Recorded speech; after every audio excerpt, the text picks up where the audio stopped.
Près d'un demi-million de dollars accordés à 23 projets s'adressant aux aînés. Reconnaissance pour un projet d'exception à Saint-Aubert. L'embouchure de la rivière Trois-Saumons de Saint-Jean-Port-Joli remise à son état naturel.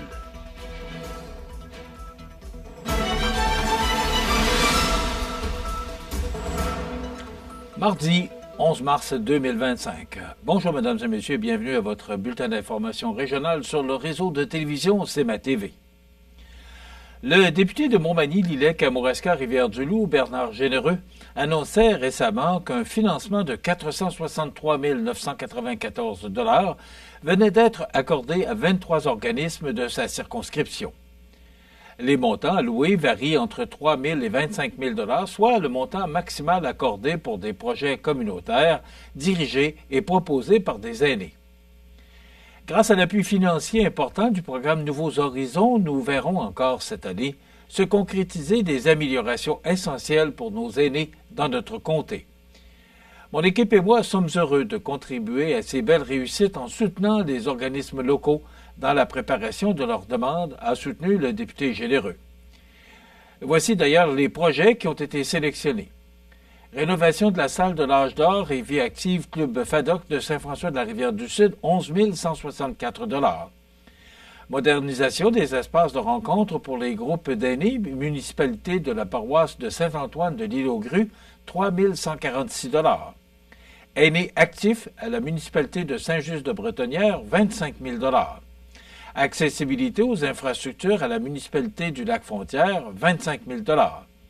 Installation d'une thermopompe, d'une toilette, d'un meuble lavabo, de la robinetterie et changement du recouvrement du sol à la résidence Marcel Mallette, 18 482 $. Développement du pickleball à Montmagny, à la ville de Montmagny, 7 000 $. Réfection de la cuisine au centre de vacances et d'apprentissage des loisirs de Saint-Cyprien, 20 557 $. Bien-être et convivialité pour les aînés de Saint-Modeste, Corporation de développement de Saint-Modeste, 24 977 $. Éco et experts, espace de partage pour aînés à la Fondation André Côté, 18 050 $. Accessibilité universelle pour le centre communautaire Inergex à la municipalité de Saint-Épiphane, 25 000 $. Espace Vie G phase 2, réfection de l'escalier de la salle communautaire à la municipalité de Saint-François-Xavier de Vigée, 25 000 $.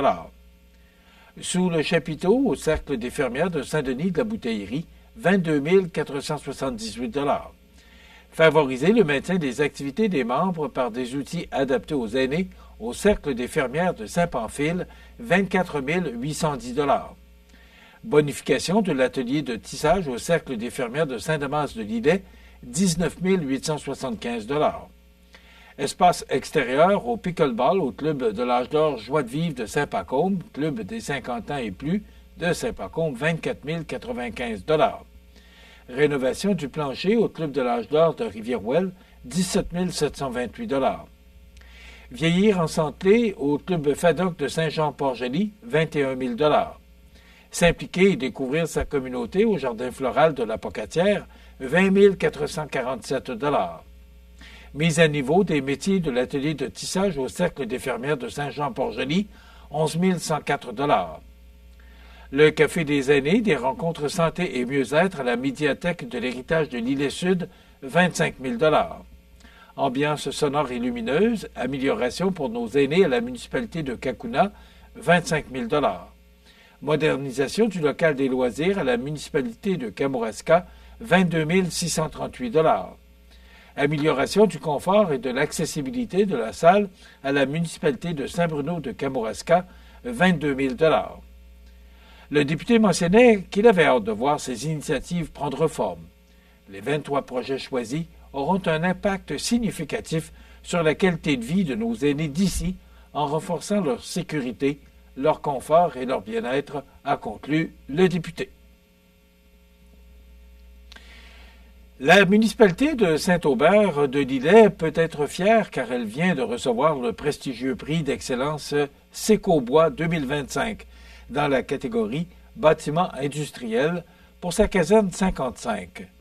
Ce prix met en lumière l'architecture remarquable et l'utilisation innovante du bois dans ce projet. Le 20 février dernier, au Palais Montcalm de Québec, le maire de Saint-Aubert, Ghislain Degène, accompagné du conseiller Pierre Dumas, a eu l'honneur de recevoir cette distinction. Selon Secobois, la caserne 55 se distingue par son design soigné et sa signature architecturale forte. L'organisation a souligné la qualité de la structure en bois qui ne se limite pas à un simple choix technique, mais apporte une véritable identité au bâtiment. L'association a notamment mentionné la façade en cèdre blanc et les larges portes vitrées qui maximisent la lumière naturelle.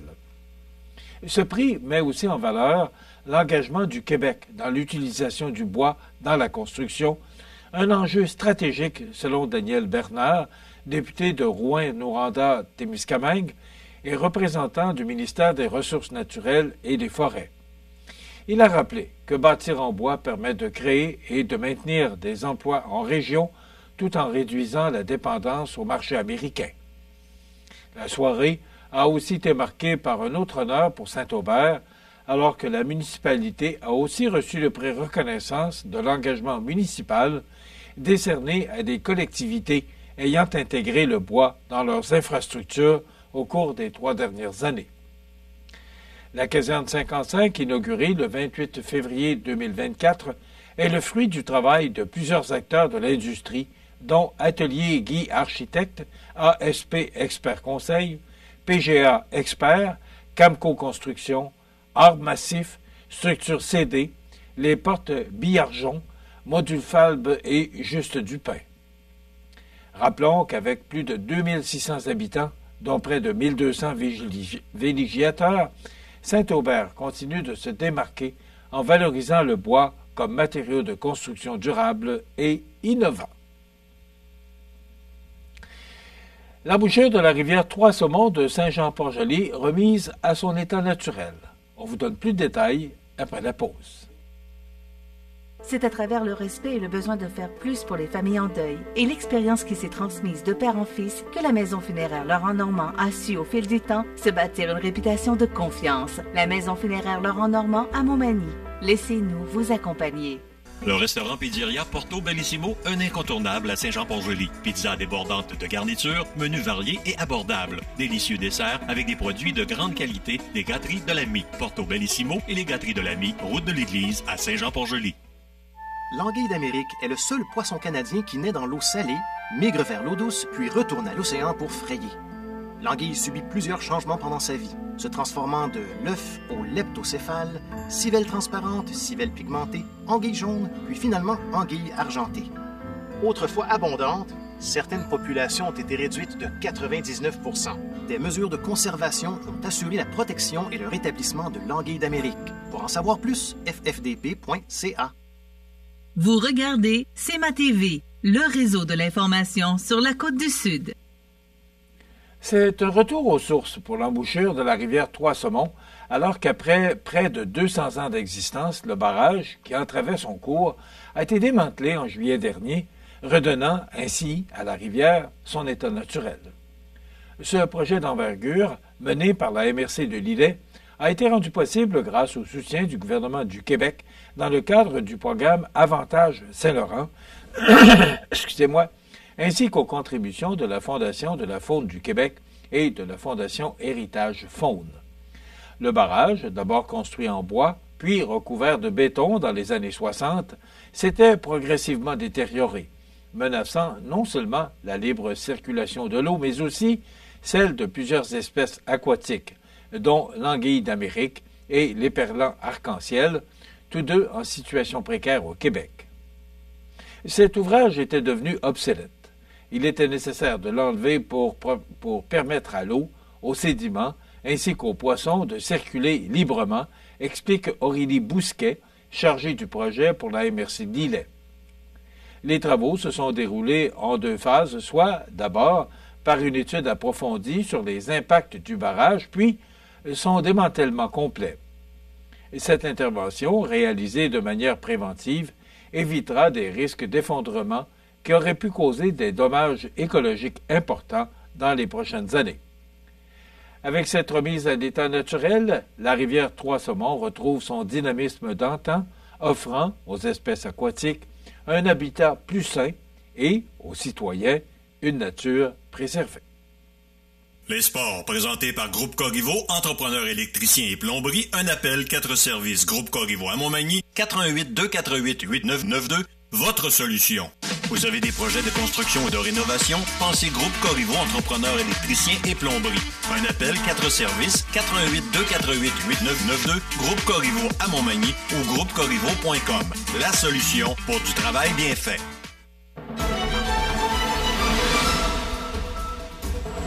Au sport, voici le résultat des séries demi-finales dans la Ligue de hockey Côte-du-Sud en fin de semaine dernière.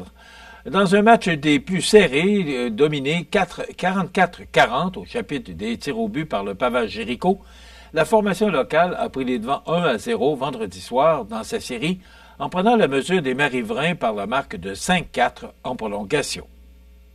Pavage Jéricho et Giovannina se retrouvaient sur la glace du Centre Castel de Sainte-Marie dimanche en fin d'après-midi pour la rencontre numéro 2 de cette série 4-7 et cette fois, le Giovannina s'est imposé par la marque de 5-1, créant ainsi 1-1 dans leur face-à-face devant les représentants de la Côte-du-Sud.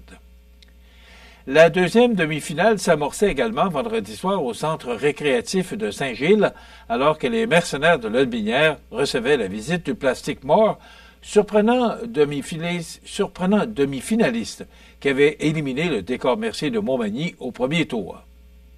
Tout comme lors de leur match initial contre les Éperviers de Saint-Charles, les mercenaires ont trébuché en levée de rideau, s'inclinant 5-1 devant les Belles Chassois, qui prenaient ainsi les devants 1-0 dans leur série 4-7. Les deux équipes se retrouvaient moins de 24 heures plus tard sur la glace de l'Aréna J.E. Métivier pour le match numéro 2 de cette série, présenté devant plus de 325 spectateurs. Mené par le Belchassois Olivier Patry, qui a inscrit le seul but de la rencontre en milieu de deuxième période sur une passe de Samuel Bisson, les mercenaires ont blanchi le Plastic Mort 1-0, créant ainsi l'égalité 1-1 dans cette série. Lors de leur dernière compétition, 4 gymnastes de Magny Gym ont une nouvelle fois démontré leur talent et leur détermination face à une concurrence relevée. Opposées à des clubs de haut niveau, dont plusieurs équipes sport-études, elles ont su livrer de solides performances et engranger une belle expérience en vue des prochaines étapes de la saison. Dès le vendredi soir, Zoé et Annabelle Caron sont arrivées prêtes et déterminées à livrer une belle prestation. Bien que les défis semblaient de taille, elles ont néanmoins enchaîné leurs mouvements avec beaucoup de rigueur et d'implication. Elles sont reparties plus motivées que jamais, avec la volonté de transformer cette expérience en force pour la suite de la saison. Le dimanche après-midi, c'était au tour d'Ophélie Messervier et Prudence Lemieux de représenter fièrement Magny Gym, et elles n'ont pas déçu, avec des routines solides et bien exécutées, s'imposant parmi les meilleures. Prudence Lemieux a brillé avec une 3e place au saut et une 8e place au bar asymétrique. Ophélie Messervier, de son côté, s'est démarquée avec une 5e place au bar et une 5e place à la poutre. Leurs excellents résultats leur permettent de se positionner favorablement pour une qualification à la Coupe Québec, une belle récompense pour leur engagement et leur travail rigoureux. Robert Mécaille, directeur général du club, souligne constamment que ces performances témoignent du talent et de la détermination des gymnastes, mais aussi du travail exceptionnel des entraîneurs et de tout l'encadrement de Magny Gym. Chaque compétition est une occasion d'apprendre, de se dépasser et de repousser ses limites. Alan Jean-Baptiste, entraîneur compétitif en Chérie, avec ses résultats encourageants, l'équipe peut désormais se tourner vers les prochaines échéances avec confiance. Félicitations à Zoé, Annabelle, Orphélie et Prudence pour leur engagement et leur belle performance.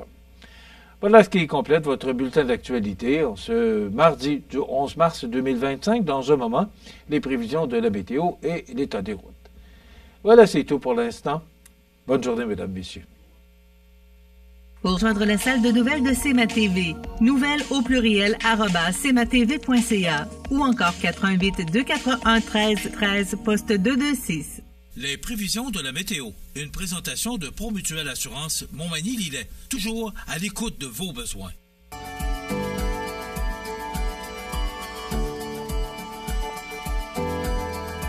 Promutuelle Assurance, votre assureur local. 88 248 7940. La la la la la la la.